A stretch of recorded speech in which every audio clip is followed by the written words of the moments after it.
அன்புள்ள ஆஸ்ட்ரோ சக்தி அன்பர்களே வணக்கம். ராகு கேது பயிற்சிக்கு முன்னால் ஒரு முன்னோட்டமான ராகு கேது பயிற்சியினுடைய பலன்களை நாம் பார்க்க போகிறோம். அன்புள்ள சிம்ம ராசி அன்பர்களே வணக்கம்.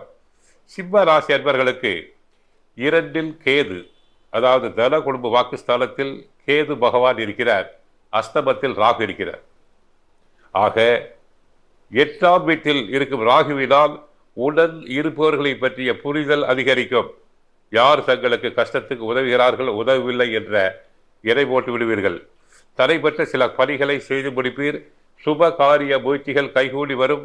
தந்தை வழியில் இருந்து வந்த கருத்து வேறுபாடுகள் தங்களுக்கு முடியலாம். குடும்பத்தில் விட்டு கொடுத்து செல்ல வேண்டும். தம்பதிகளுக்குள் மனம் விட்டு பேசுவது நல்லது. பொன் பொருள் சார்ந்த செயல்களில் ஆர்வம் உண்டாகும். நண்பர்களிடம் தனிப்பட்ட விஷயங்களை பகிர்வதை தவிர்க்க வேண்டும். வாகன பயணத்தில் மித வேகம் நன்று. அஸ்தமத்தில் ராகு இருப்பதால் 8ஆம் இடத்தில் விபத்து கிரகம், மிக மிக கவனம் தேவை. வெளிநாடு பயணம் சார்ந்த ஆசைகள் நிறைவேறும். ராசிக்கு 2இல் இருக்கும் கேதுவினால் தயக்க உணர்வுகள் குறையும். ஏனென்றால் குரு பகவான் அந்த கேதுவை பார்ப்பதால் சாதுரியமாக பேசி சில காரியங்களை முடிப்பீர்கள். ஆடம்பர செலவுகளை குறைப்பது நல்லது. போட்டி பொறாமைகள் குறையும். உறவினர்களை அனுசரித்து செல்வது உத்தமம். வெளிப்படையான பேச்சுக்களில் கவனம் வேண்டும். உணவு விஷயத்தில் தாங்கள் கவனமாக செயல்பட வேண்டும். உங்கள் மீதான நம்பிக்கையில் மாற்றம் உண்டாகும். நண்பர்களிடையே கருத்து வேறுபாடுகள் தோன்றி மறையும். தாங்கள் நல்லதே செய்தால் கூட பொல்லாப்பு, தங்களை பற்றிய வீண் பலிகள், வீண் வதந்திகள் வரலாம். உடல் ஆரோக்கியம், தந்தையின் ஆரோக்கியத்தில் சற்று கவனம் வேண்டும். பற்கள் தொடர்பான இடர்பாடுகள் வந்து நீங்கும். தூக்கமின்மை, மன உளைச்சல் தங்களுக்கு வந்து போகலாம். அலைச்சலை, கண் வெளிப்பதை தவிர்க்க வேண்டும். தடைபட்டு வந்த வரவுகள் மிகவும் கஷ்டப்பட்ட பிறகுதான் கைக்கு வரும். பொருளாதாரத்தில் எதிர்பாராத சில மாற்றங்கள் ஏற்படும். திடீர் அதிர்ஷ்டத்தின் மூலம் மேன்மை உண்டாகும். சேமிப்பு சார்ந்த சிந்தனைகள் மேம்படும்.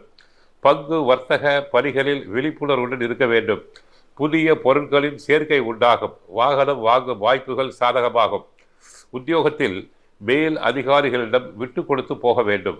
மற்றவர்களின் தனிப்பட்ட செயல்களுக்கு கருத்துக்கள் கூறுவதை தவிர்க்க வேண்டும். யாரையும் விமர்சனம் செய்யக்கூடாது. தான் உண்டு தன் வேலையுண்டு என்று இருக்க வேண்டும். கூட்டாளிகளிடம் அனுசரித்து நடந்து கொள்ள வேண்டும். பார்ட்னர்ஸ் நமக்கு முக்கியம்.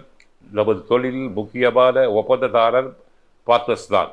அவரிடம் அணுகுமுறை இதமாக இருக்க வேண்டும். கமிஷன் வகையில் முன்னேற்றம் அடைவீர்.